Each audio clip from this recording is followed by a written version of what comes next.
CapeCast.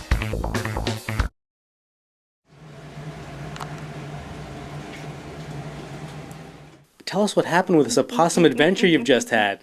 Well, we went out last night to get the dogs, and the dog was hovering over this mom opossum, and her little babies were kind of wandering around the yard. We were able to collect one last night and then two more this morning. And I called around everywhere I could think of and ended up down here. So you've driven quite a way, all the way down to Eastham with these animals. What makes you go that far? Oh, well, I didn't know what else to do with them. I couldn't just leave them, so I had to find a place for them. All right, so Leela, these are the opossums that just came all the way from Duxbury. What's going to happen here? Well, the first thing that happens when a new animal comes into the clinic is that we isolate them and get them nice and warm and quiet. That's even before an exam.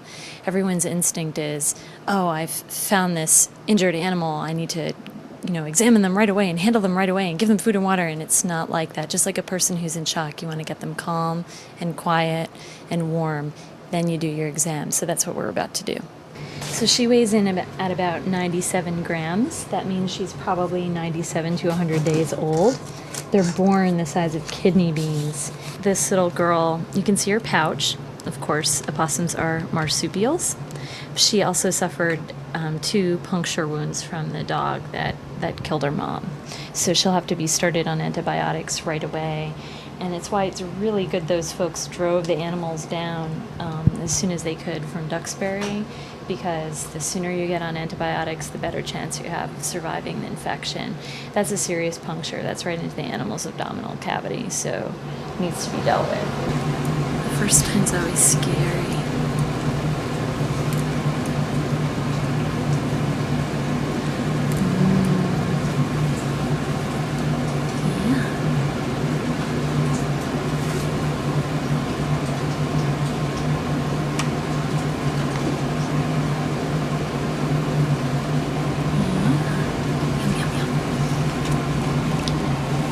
Good.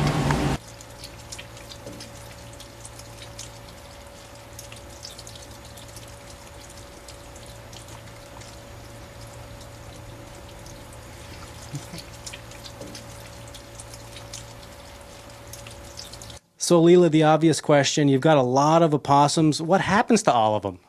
It's a long process through rehabilitation all the way to release, but at the end of the line, we release them usually on conservation land with tree houses that we have built in advance, and we offer them a soft release, which means food for a while as they find their way out into the wild. So Leela, someone just drove down from Duxbury with 3 opossums. It seems like you were maybe their only choice to do that. What's going on in sort of the rescue world right now in eastern Massachusetts? Well, I think as a result of the economy, so many nonprofits are struggling, but wildlife hospitals have been so overwhelmed, they've had to close their doors and just take care of their inpatients. So right now we're fielding all calls from Provincetown to Greater Boston. And that's been going on for a few weeks. And are people out there willing to make that drive? That's a long way to go for a seagull or an opossum or something else.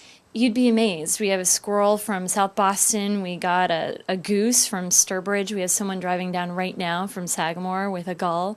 People are willing to drive a really long way to help an animal in trouble. Leela, there's all these pamphlets over here at Wild Care. What's going on at Arnold's? What is this? Well, we're having a fundraiser Friday all day, 11:30 to 9:30. Anyone who goes to Arnold's Lobster and Clam Bar on Route 6, Eastham, Wild Care gets all of the profits: mini golf, ice cream, seafood. CapeCast.